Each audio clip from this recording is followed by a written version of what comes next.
There's a bit of symmetry here because I actually covered Ron's first murder case and his last. The first was Thornbury bookshop murder of Maria Teresa James in 1980. I remember standing outside that bookshop with Steve Price, who worked for the Herald. It had been raining and Price turned to me and said, "Have a look at that, there's a pool of blood at the front of the bookshop." I said, "Actually, that's just a puddle." He wrote for the Herald, detectives stood over pools of blood as they walked in. It was indeed a puddle, which is probably why he's now in Africa and not with us here today. Ron is probably Australia's best known and longest serving homicide detective, and when you think of this journey, it's remarkable because it began literally at the days of typewriters, unsworn statements, robust interviewing techniques, and moved through to DNA, phone tapping, and a total different way of doing murder investigations, and Ron was pivotal in that. We think of particular undercover method that he brought back from Canada, which has been used to solve some of our biggest cases. Also, the whole interview technique that you've seen on television, where it's confrontational, that's gone into more of a conversation, which Ron brought back from overseas and was used on such cases as Jill Maher. Now, when we see these sort of cases on television, that's probably something that Ron would remember too, because where most police come to the job because they know a cop, related to a cop, Ron's journey was simply because living on a dairy farm, he would come in and he would watch homicide on the black and white television and would think, that's what I want to do. That was good for us, but in one way bad for his colleagues, because when he got to the homicide squad, he decided he would bring back the iconic pork pie hats that he'd seen in the homicide series. So he's a better investigator than fashion advisor. You can see that because that didn't take off at all. So Ron, what makes Ron unique, I think, is his empathy for the families of murder victims and even for offenders, and that he has maintained links with a number of the people that he's charged with murder, and he's maintained links, of course, with the families. This has come at an extreme personal cost because, as you can imagine, when a family looks at you and says, basically, you are the only person who can help me find justice, then you sometimes have to sacrifice your own family life. A couple of years ago, Ron asked me to go with him to Echuca to a charity function to speak. I thought this was a great chance to get a lead investigator alone in the car so that we could possibly solve the Beaumonts or similar. But instead he bloody well got on the phone and spoke to an old informer for most of the trip. The informer had a dispute with his neighbour over a fence. The informer was no longer of any value to Ron. That investigation had long gone, but he still maintained that link. When he finally got off the bloody phone, he said, "Oh, by the way, there's a reporter who wants to meet you, a country reporter by the name of Tammy Mills, and she's a total pain in the arse." Well, he got that right. And it was because Tammy had pestered Ron about an old cold case, Michelle Buckingham, a teenage girl who had been murdered in the 80s in Shepparton. And Ron said because she nagged so long, he agreed to open the case. And as a consequence, the paper that Tammy worked for at the time, the Shepparton News, ran a blanket coverage of what had happened. And someone came forward to Ron, and as a result, a suspect was nominated, charged, and later convicted. And I think it tells you that what we do at times actually does matter, because without those stories, that case would not have been solved. And indeed, I think, Ron, that was the last time that you gave evidence in a case.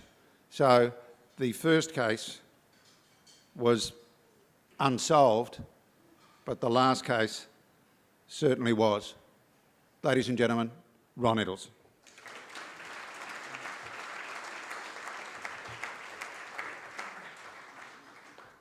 Thank you, and thanks for the opportunity to come back again today and speak to you.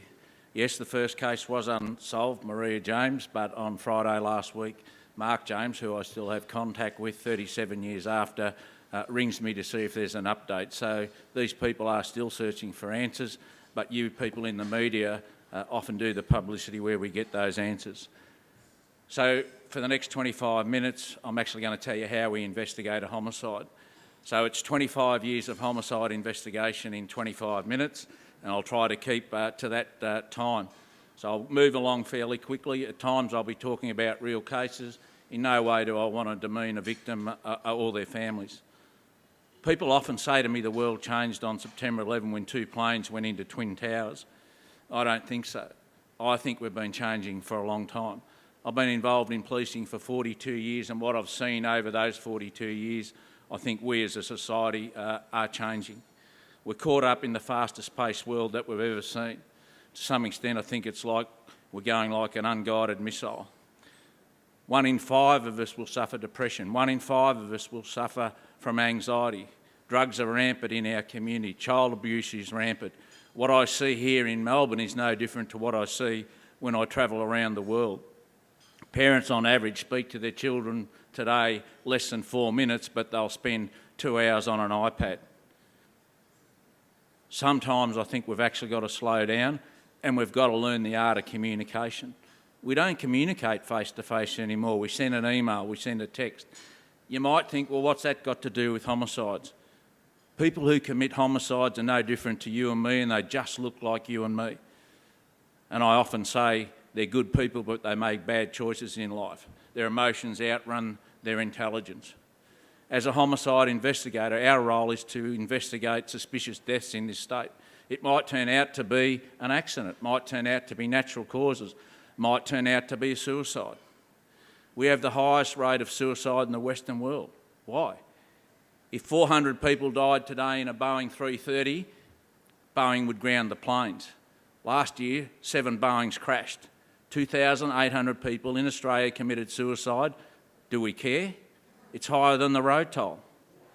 I don't want your Sunday nights now to go back and sit around the piano when the mum cooks the roast and sing Kumbaya, but I do think it's time that we actually slow down. As I said, the role of an investigator is to investigate a suspicious death.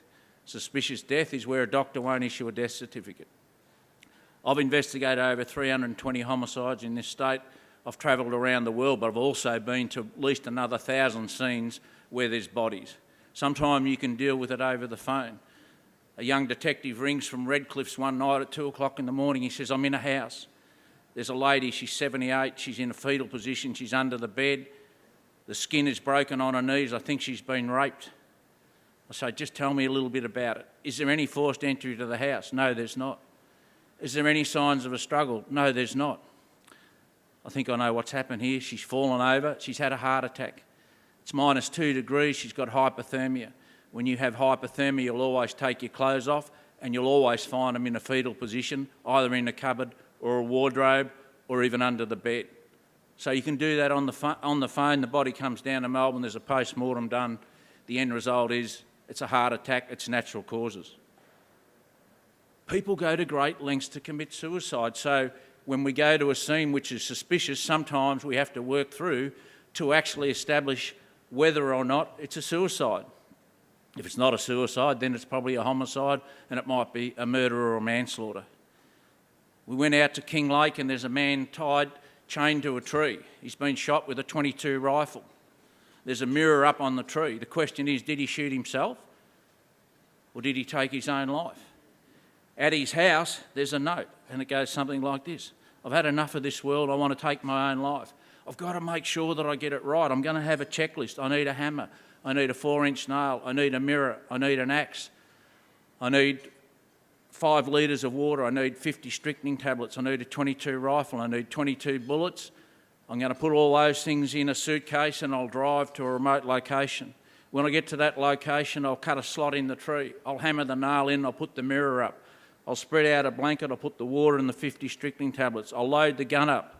Then I'm going to chain myself to the tree and throw the key away. I'll take the water and the 50 tablets. If it doesn't work, then I'll shoot myself. And he went on to shoot himself. People go to great lengths to commit suicide. There's 100 people here. There will be people in this room today who are suffering depression and anxiety. You've got to talk about it. You've got to reach out to somebody. You might say, well, again, what's that got to do with the homicide investigator? If you put all those stresses, drugs, alcohol, depression, all in a big melting pot, couple that up with some of the main motives, lust, revenge, greed, what comes out at the end is what we deal with day in, day out. Raj Osman walks out of his factory in Campbellfield 4 years ago one Friday night. He says to his best mate, John, do you know what I'm going to do tomorrow? He said, I'm going to get a gun and I'm going to shoot my 3 children, then I'll shoot myself. He went home and he said to his girlfriend, Rima, I want to take you out for dinner tonight. They came down to Port Melbourne, they walked hand in hand along the beach. He said to her, babe, this is the last night together. If anything happens to me, I want you to remember this place. She said, Ron, he took me for crayfish. I'd never had crayfish in my life. We went home, we went to bed. The following morning I got up. I went off to the Preston market to do the shopping. He said to me, babe, do not buy any food because we don't need it. There's someone who lives with him who still didn't pick up the signs. There are always signs when someone's going to commit suicide. But we're caught up in this fast-paced world, we don't want to be involved. She went to the market, she came home and he'd already shot his 9-year-old, his 6-year-old, his 3-year-old and he shot himself. The first person to ring me was his best mate, John. John said, Ron, I didn't believe him. I honestly believe those children should be alive today. John should have asked a question. Are you all right? Is there something that I can do for you? But we're caught up and we don't want to become involved. I go to a house in Rosebud. There's a lady who has been raped and bashed to death.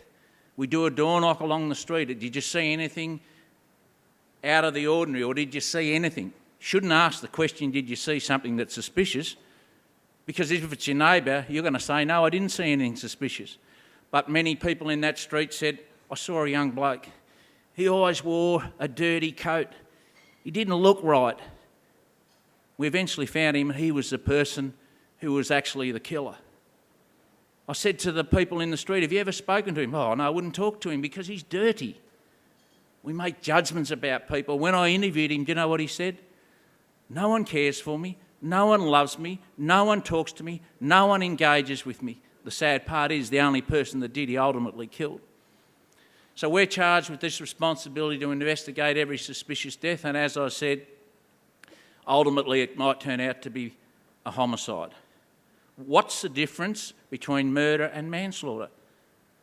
You've got some lawyers here now and they'll probably be able to give you the answer. Many people think that to have a murder it's got to be planned over a long period of time.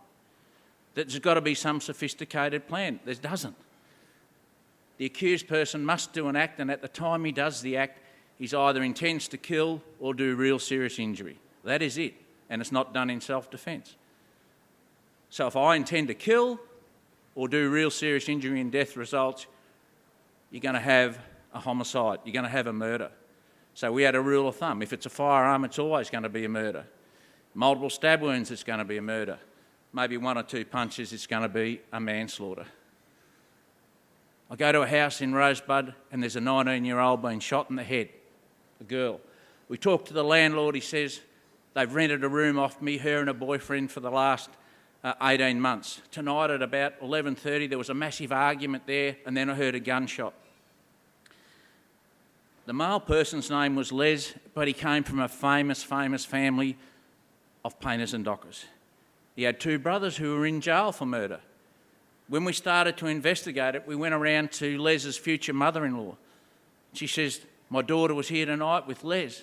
Les is walking around the lounge room with a gun. He's spinning the chamber and he says, you know what? I'm walking on a thin line tonight. I want to be like my brothers. So he felt out of it unloved because he was the only one that wasn't charged with murder. When we eventually got him, he says, Ron, you won't believe what happened. Well, tell me, Les. He said, I took 5 bullets out and I left 1 in the chamber. I spun the chamber and I put it to her head and it didn't go off. She was happy to play Russian roulette. She did the same to me and it didn't go off. You wouldn't believe it, the second time I did it, Ron, it went off. Les, what did you think would happen?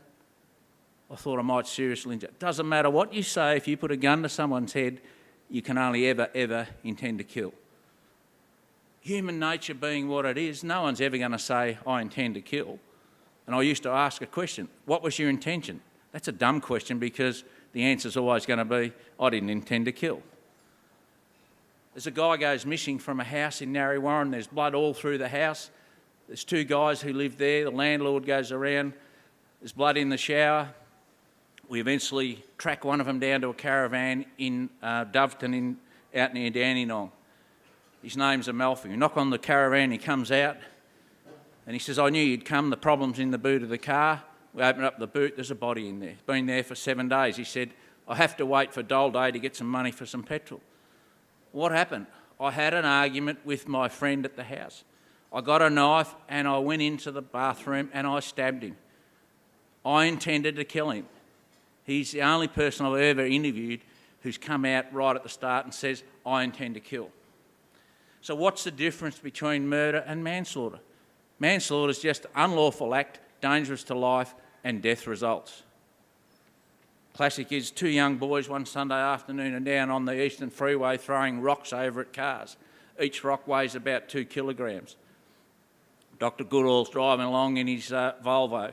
Rock goes over, hits the windscreen, goes through, hits him in the chest, punches his lung, punches his heart, and he dies. Unlawful act, dangerous to life. I often talk about David Hooks and people say to me, well, hang on a minute, David Hooks was our icon. David Hooks had a blood alcohol of about 165. When you've been drinking, your muscles are relaxed. I can punch you, can spin your head and you can crack an artery down here. You can either go home and go to bed, you'll die 8 hours later because you're bleeding internally. The one punch that he got hit with, he fell over because he'd been drinking and he hit his head on the gutter. Cracked his skull and he died from a subdural hemorrhage. He didn't even have a cracked lip. Charlie Bazzina was the senior sergeant involved, and that morning when I came in, he said, what do you think I should charge the bouncer with? I said, charge him with an assault. Because back then we didn't have one-punch manslaughter.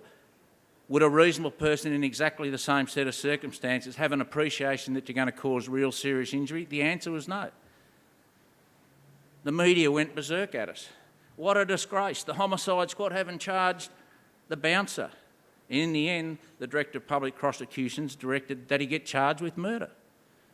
But you know what? I think the jury got it right. He was acquitted of murder. He was acquitted of manslaughter. Because we shouldn't apply the law any differently to people like David Hooks. The law has to be applied across the board. So in our office we had a saying, there is no greater honour bestowed upon an investigator than to investigate the death of a fellow human being. You do it regardless of race, creed, status, or anything like that. Because I had mothers ringing me up saying, Ron, last year when my son was at a party and he got punched once and he died as a result of hitting his head on the gutter, you didn't charge anyone with murder. Why is it different? It's not. I went to Victor Pearce's funeral. I didn't go there because I liked Victor Pearce. I wanted to see what crooks were there. And his daughter Katie got up and she said, I'm 15, Victor is my father. Every day he comes home at about 3 o'clock and we go down to Port Melbourne and we walk along the beach. Then he buys me a milkshake. I love my dad. So why wouldn't I work as hard for her as anybody else? At the end of the day, he's a fellow human being. How do we actually solve a crime? What do we need? We need 3 things. You've got to have identity of the deceased, you've got to have a motive, and you've got to have a cause of death. If you don't have those 3 things, you can't even start an investigation. Identity is crucial because then you work out a timeline. So there's an 18-year-old who's burnt to death in a factory building at the back of Pakenham. His hand is tucked under here. Luck happened that the fingerprints are still there. We identify him. He's been in trouble with the police once. So identity. Then you've got to go back and make up a timeline. Where does he live? Who does he live with? So we go around to a house, knock on the door, and Trevor comes out, and we go in. Into the lounge room, there's a large square of carpet missing. You don't have to be a rocket scientist to know that something's happened there. Trevor says, I'll tell you what happened. I live with another bloke here. The other bloke gave the young guy $20 to go and buy some smoking dope. He went away, he didn't get back till 8 o'clock at night, didn't have the smoking dope, and he didn't have the $20. The other bloke pulled out a gun and shot him dead here in the lounge room. So I had to help him. We cut up the carpet, we wrapped him up in the carpet, and we took him out to that factory. When we got to that factory, we cut his stomach open, we filled it up with petrol, and we poured petrol down his mouth. Then they wanted to have a smoke. See, they're not rocket science either. They blew themselves out of the factory door, and Trevor said, I can tell you who the killer is, but you need to look for him because he's got singed eyebrows. Took us about 3 days to find him, and his name was Matthew Johnson, who obviously went on to kill Carl Williams. But you've got to have identity first. If you don't have that, you're not going anywhere. You've got to have a cause of death. You've got to show that the accused person caused the death, the main contributing factor to his death. Because I've been to jobs where someone's been assaulted and they've died. Get down to the mortuary, they're 95% heart blockage. Yes, the stress might have brought on the heart turn, but it's not the major contributing factor to the death. And you've got to have a motive. Jane Thurgood Dove was shot in the driveway, Oaks Day 1997. I knew who she was. I knew what the cause of death. She'd been shot in the back of the head. But we didn't have a motive. 13 years on, sadly, the motive was a case of mistaken identity. So when I go to a crime scene where there's a body, I want that scene to talk to me. I don't go there with a preconceived idea. I want to put myself into the skin of the victim and the mind of the offender. I want that scene to talk to me. Laurel Macon was a real estate agent who died up at Melton showing someone a house. I can visualise her walking up the stairs and there's some blood droplets. Someone must have been behind her. She's then been stripped and there's been a struggle and she's been raped and she's been dumped in the bath. We eventually charged that person, but that scene talks to me. The ironic thing is that when we went to the offender's house and we seized his computer, the day before that murder, he'd looked up on a website in America how to rape a woman. And it was identical to what he did to her. But the defence got up and said, Your Honour, that's too prejudicial. The judge said, I agree, because the age of the woman is different in the video. The prejudicial value outweighs its probative value. See, sometimes the law is a bit of an ass or an ass. But you've got to let the scene talk to you. The other thing that we work on is what we call the principle of exchange. You've brought something in here today, you're going to leave here. I'm looking for some physical evidence. It might be your fingerprint, might be your DNA, but you'll take something away. It might be a fibre of carpet in your shoe. So when we go to a scene, we want to look at that scene, we need to examine it, make sure it's not contaminated, because I want some physical evidence. I go to a house in Brunswick. There's a man lying in the driveway. He's been stabbed multiple times. It's 2 o'clock in the morning. But you go into that house and you just make an assessment. He lives on his own. The bed covers are thrown back. He's bent down to turn the old gas heater on, and as he's bent down, he's been stabbed. He must know who the killer is. 98% of murders are committed by someone known to the victim. About 50% you're talking some relative or some strong connection. But on the carpet is a red button with some green cotton. We eventually go to the deceased's work the following morning in Moonee Ponds. And there's a young guy who hasn't turned up. That doesn't mean he killed him, but I went out to his house. His mum came out in tears. She says, what are you here for? I said, I want to talk to your son. She said, don't you know he died this morning? No. Drove up the Golden Valley Highway, got to 180 kilometres, he drove in front of a petrol tanker. I went to the mortuary, he had a flannel shirt on, it was missing a green button, a red button sewn on by green cotton. That is the principle of exchange. That's what we're looking for when we go to a scene. You can't contaminate the scene. I'll go through one case quickly from start to finish. Sam Borenstein ran a tyre place in Brunswick Road, Brunswick. He's a successful businessman. There were about 22 people who worked there. On this particular night, when he went to key the alarm in, he was jumped from behind a stack of tyres. He only got the first 2 numbers in. He always carried a bag with $30,000 in it. Now, is this someone walking along the street who just knows him? It's just by chance? No. It's got to be someone who knows what he does every night. So I call his son in and I say, I want a list of everyone who works here. He says, look, Dad's a good businessman, he's Jewish background. We've only got 4 on the books, but we employ another 16. Well, where are the other 16? Do you know their details? No. Has anyone ever tried to steal money from your dad? Yes. A young bloke. Do you know his name? No, I don't know his name. Well, where does he live? I don't know. Well, has he got a car? Yes, he's got a Nissan E20 van, dark blue, but it's got a fiberglass aerial on it. So we checked the Vic Roads database and there's 52 vehicles of a similar description. We drove around one night, we eventually found it out at St Albans with a fiberglass aerial. The young bloke's name is Eric Heblos. Check his phone to see if he used his phone on the night of the murder, and he didn't. Check his credit card, he didn't use it, but a week before he used it to buy a pair of shoes, 8.5. Because at the factory, while sometimes you can't see blood on concrete, you spray a chemical, we have bloodied footprints, and they're size 8.5, but it's a different shoe. I can find the weapon as a result of spraying the chemicals, and you can see where he's walked across. There's been an argument. He's had a 12-volt battery dumped on his head, but he's got an iron bar from the jack and he's finished him off. So we eventually take out a warrant and we go to Eric's house. He's living with his mum and dad. We go in. He says, not me. I was at the pictures at High Point Shopping Centre. Go around and grab his mate who confirms that they were together at the shopping centre at High Point. We searched the house and under the bed I found the bloodied shoes that fit the size 8.5 thing. So I've got him. We're going back to the office and we interview him. And what he's done after is he's gone to Bacchus Marsh, he's burnt his clothes, he's buried the money, he's buried the phone, and from time to time he goes back up there to get the money. He says, Ron, I'll tell you why I did it. I had a phone bill of $400 and I knew that he took $30,000 with him every night, so I needed to get that phone bill paid. And I said, mate, I got a mortgage, but I'm not a serial killer. See, I said, I want you to answer one question. You went up, you burnt your clothes, you did all that. Why did you keep your shoes? He said, because they cost me $35. Other than that, he probably would have got away with it. But where do you people come into this? People often say to me, how is it that that person walked out of court?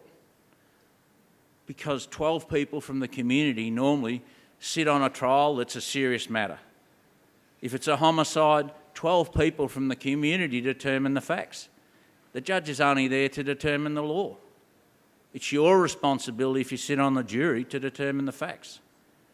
You're all now in the jury, and this is a real case, and I'll finish up with this. It's 11:30 at night. Cassandra's a 13-year-old girl. She's asleep in her bedroom at Berwick. She hears a noise, she gets up, she gets into the hallway, and she goes into the lounge room to talk to her mum, Yardsa. Mum's got a new boyfriend, his name's Rod. She said, I've heard a noise outside. As she comes down the passageway, she sees a man coming through the back door. His name's Jonathan. Jonathan's a family friend.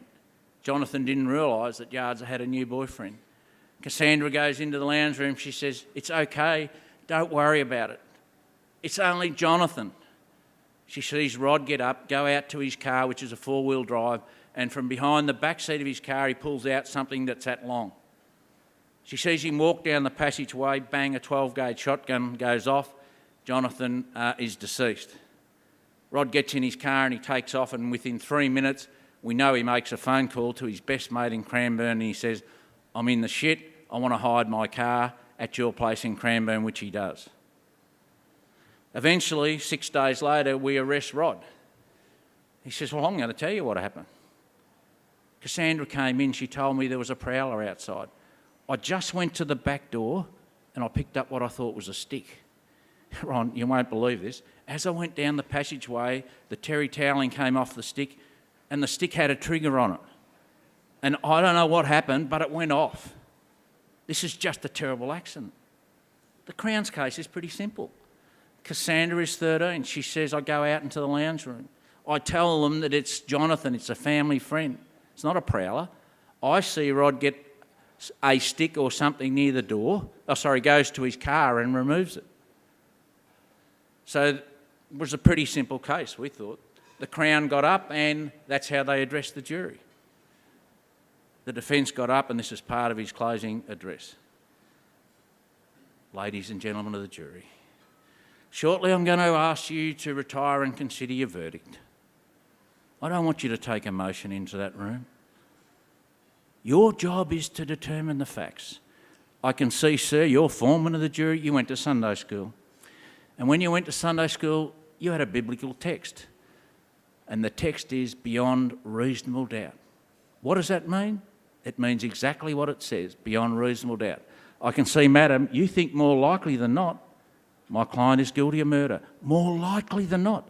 I've got to tell you, you've got to return a verdict of not guilty because the text is beyond reasonable doubt.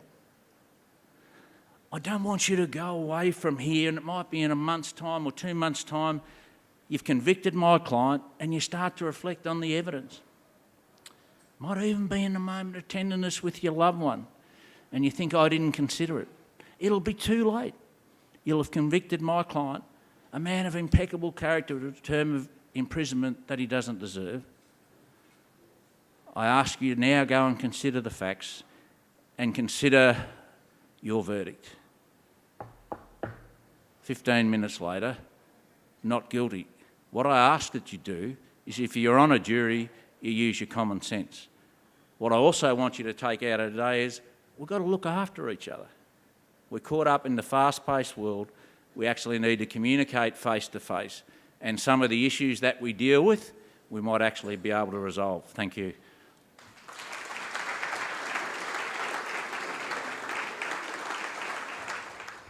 We're going to take questions from the floor, but Ron, your other hat as Police Association Secretary, little doubt that law and order is going to be the issue of the next state election. If I gave you a blank notebook, what changes would you make to the criminal justice system? I think the criminal justice system actually needs an overhaul. On average now, if you get charged, there's about 4 adjournments. It's about 9 months might be before you go to court. And then it's about, there's a backlog, so can we cut a deal?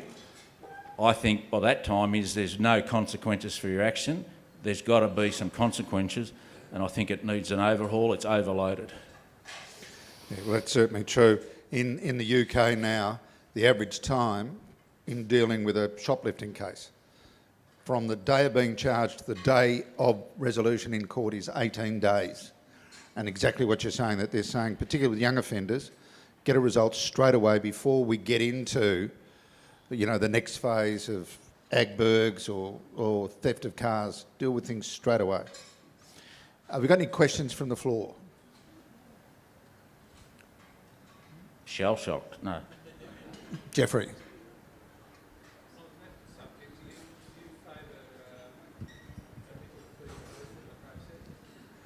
Should committals be removed from the process? The whole idea of committals was to streamline the trial process.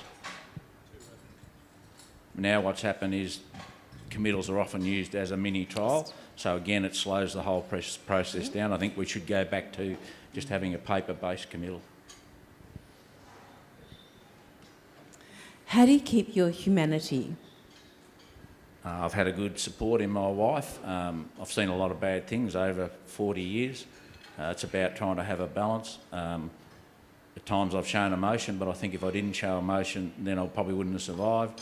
I drove coaches 15 years interstate to get away from homicide work, and that was really a time just to switch off and recharge the batteries.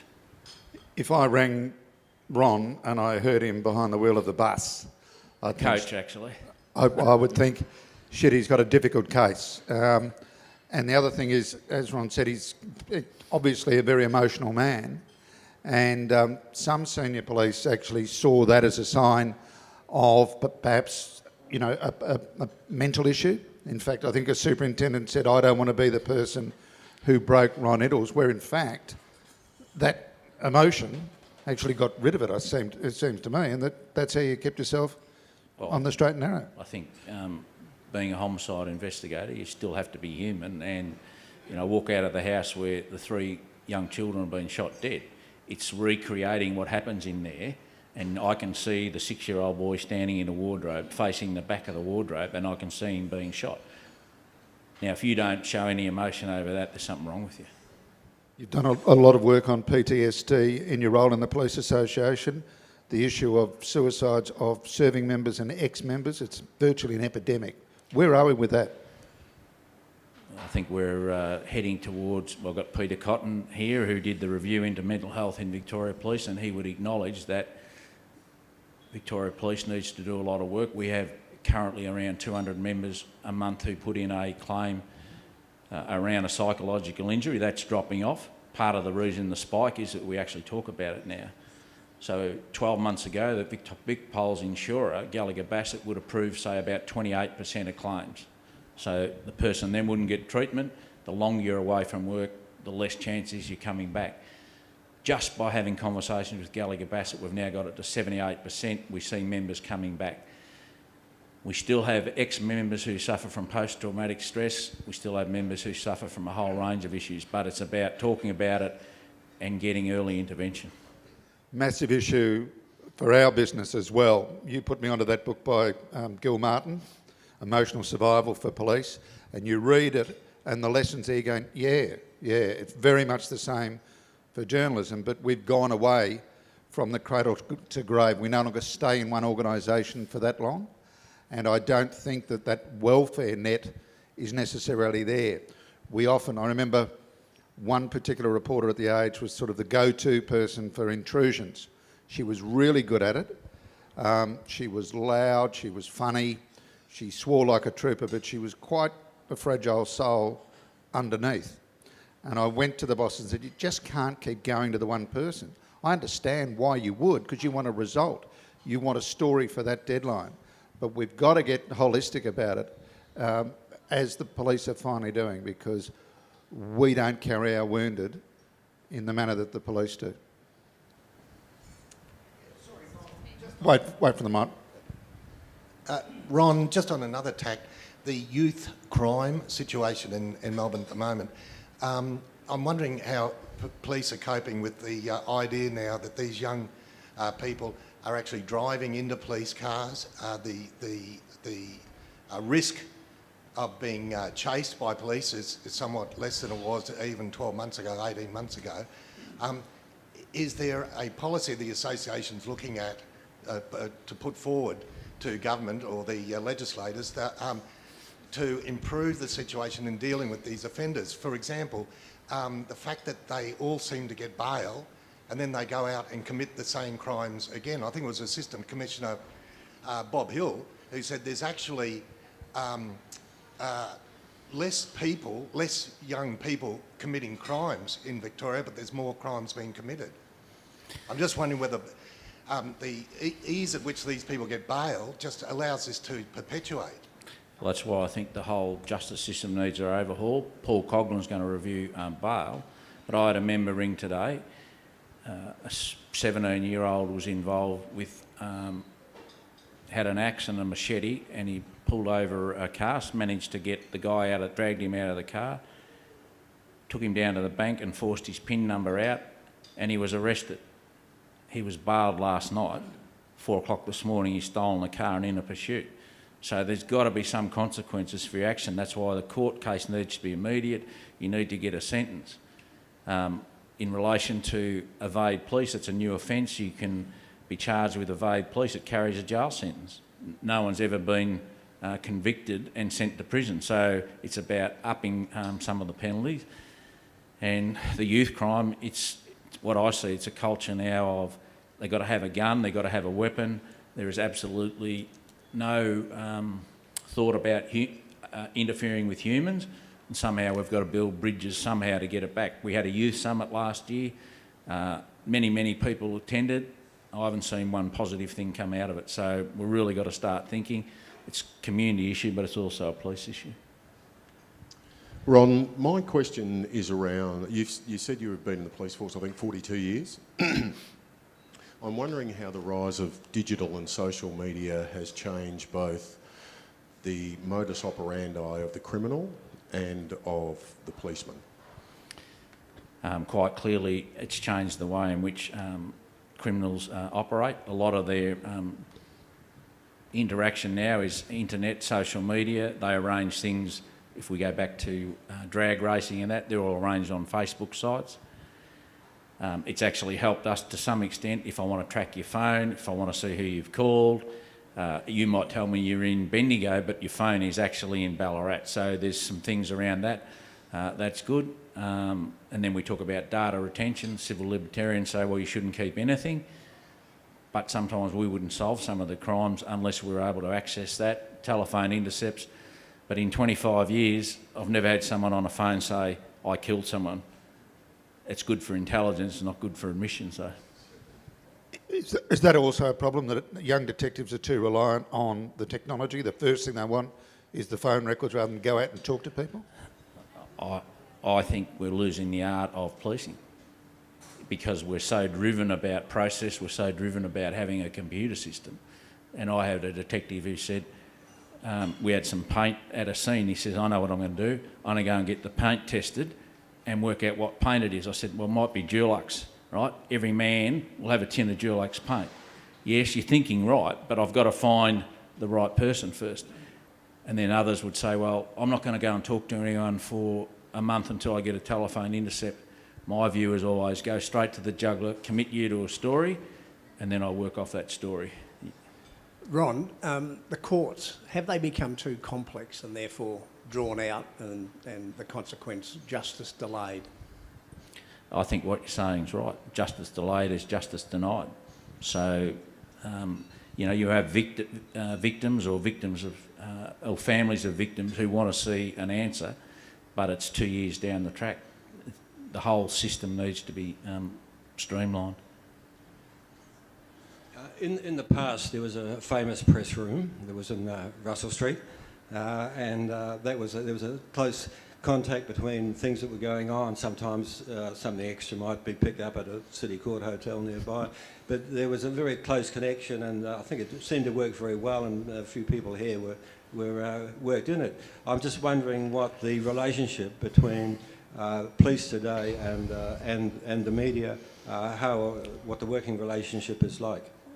Well, my old boss, and I remember the press room in Russell Street, Paul Delonis, he taught me one thing. You will need the media and the media will need you. And it's about building those relationships and trust. I think Victoria Police are somewhat risk adverse now around the media. They don't trust the media. And, I think their spin comes out. And I've always had a view we should have truth in policing. Let's tell it like it is and let's not try and spin it. But I think the relationships need to be there. Because without Tammy Mills pestering me, but we ended up build a relationship around trust. And over the next 18 months while I investigated that, she knew exactly what I was doing, but she didn't write about it. Like the guy beside her, he's been around for a long, long time doing police stories. And, he's trusted. So it's about building those relationships. Equally, one other thing with the shrinking of the media, we're getting a lot of reporters who are nervous for their jobs. And there's nothing more dangerous than a nervous reporter when you're actually fighting for your job. And that sort of, agreement that we all used to have. Too often I've heard of reporters saying, look, the editor made me write it. Well, the lesson is you friggin' don't tell your editor what you're not going to write, do you? You don't say, listen, I actually have the Beaumonts in the other room, but I'm not going to write about it. So it's a challenge, and also social media, the fact that it is now back to 24/7. And funnily enough, some of the old skills that particularly Herald reporters had and Herald subs had, the ability to file accurately on deadline, is the skills that we need to get back. I mean, I'd be laughed at school, but I would bring back copy takers so that people could actually phone their stories in instead of sitting at a laptop looking at, YouTubes of puppy dogs. Hi, I understand that law enforcement is under greater pressure all the time, but a mutual friend and colleague of John's and I, in the last 48 hours, was pulled over coming back from Geelong, heading to the city, and I think he was on the radio today. Was that right, John? Yes. Yeah, and how do you deal with public confidence in law enforcement when this sort of thing's going on? Or pulled over by someone purporting to be a police officer and, I think we need to have a more visual presence. Like if you look at all the studies around America, it's about having a visual police presence, and if there's issues on the Geelong Highway, we should be absolutely saturating it. But the other side of it is I think sometimes we've actually lost that art of investigation, right? Yes, we'll do a blitz, but then no one actually goes beyond and actually investigates who's behind it, and it's going to take a while to turn around. Well, just simple logic. You have a look at highway patrol, right? We have, and it's not a bad decision, but because of terrorism, we stopped one-up patrols. So you can basically almost halve the number of highway patrols. The number of on-the-spot fines delivered by, marked cars has dropped. The road toll has gone up. Use your own thoughts that when you drive down major highways, how often do you actually see a marked car? I mean, I came back down the Princess Highway, right through Gippsland, on the long weekend, did not see one car. I think that's right. So you've got 2,700 extra police coming. You're not going to see that start probably for 12 months. So it'll take some. Ron, could I just clarify one thing? Are you suggesting that if David Hooks wasn't drunk, his assailant would have been charged with manslaughter? No, what I'm saying is he should never have been charged with murder. He should never have been charged with manslaughter. Back then we didn't have a one-punch law. Right, but because of the public outcry, he got charged, but the jury got it right. He was acquitted because the law was, would a reasonable person in exactly those set of circumstances have an appreciation that you're going to do real serious injury? The answer's not. No. What? So anybody that punches somebody outside a club and hits their head on the ground? Back then, it was no offence other than an assault. Now, there's change to the legislation where we have one punch. Right? But back then the test was Wilson's case. I'm just confused about where the level of drunkenness comes in. Because I say if he wasn't drunk, he may not have even stumbled because the punch wasn't that hard. All I'm saying is if you've got a high alcohol and you get a punch, your muscles don't tense, you're relaxed, you're going to go backwards and you're going to fall. And I've been to probably 30 or 40 of them.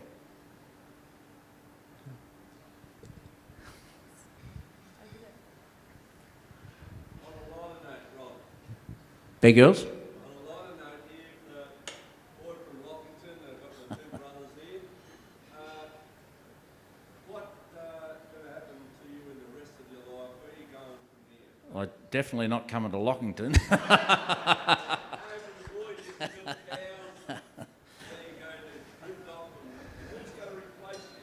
There'll be always someone to replace me. No, I'm going to retire. I'm built a house up near Trinity Beach near Palm Cove, and on Tuesday I hook my caravan on. I'll take a month to go up the coast.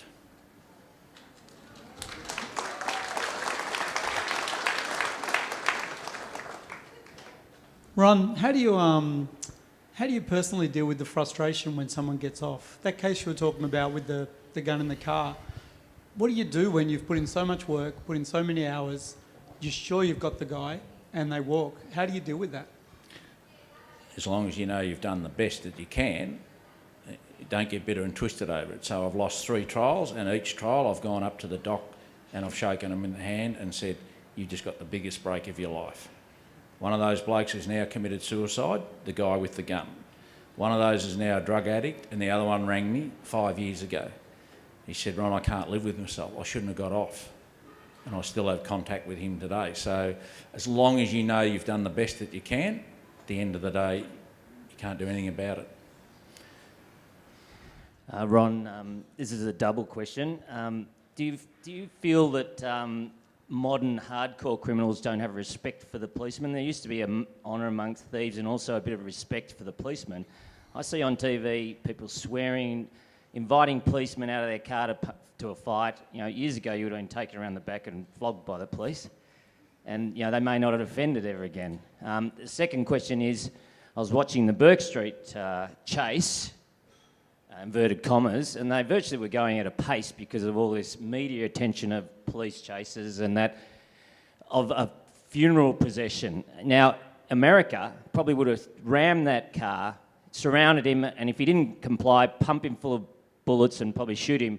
If that had happened in Victoria, the nanny state, the media probably would have said, Victoria police unnecessarily kill man with mental health problems. But, you know, what he went on to do was kill people with loved ones and innocent civilians. So the second part of the question is, no one had a crystal ball. There might have been opportunity to intercept him or to ram him.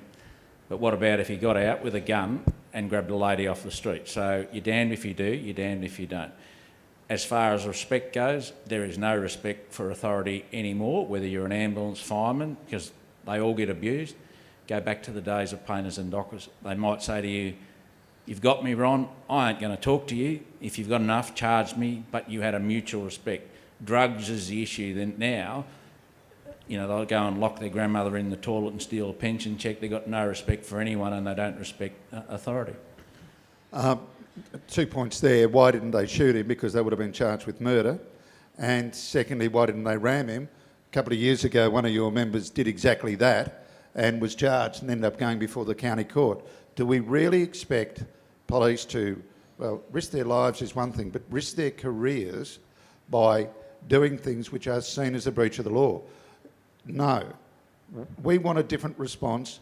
Change the law. Don't expect individuals to risk their livelihood in the future by doing that sort of thing. You know, people said, why didn't they shoot him when he was doing donuts? Because it would have been murder. All right, I think that's enough, and I agree with you. Right. Well, it's 2 o'clock. Do you want one more? Mr. Dowsley. Can I ask you what you think is the legacy you hope you've left behind? And secondly, is there anything that's undone that you'd like to see finished? I think the legacy from the Police Association is awareness around mental health issues and police officers. A great result in an EB that didn't go to industrial action. Members now get paid penalty rates. There's still some work to be done with WorkSafe and that, still around psychological injuries.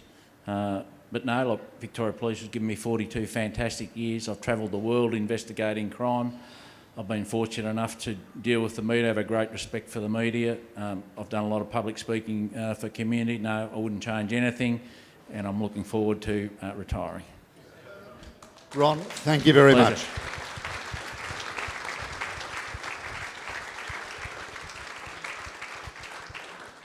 Ron, thank you very much, as John said. The best question, who's going to replace you? No answer to that. Thank you very much for sharing a couple of hours of your last week on the job. I think all of us in this room, all of us in this state are massively in your debt for all the work you've done and the great things that you've done over the years, and we wish you the very best in that utterly self-indulgent years ahead. Thank you.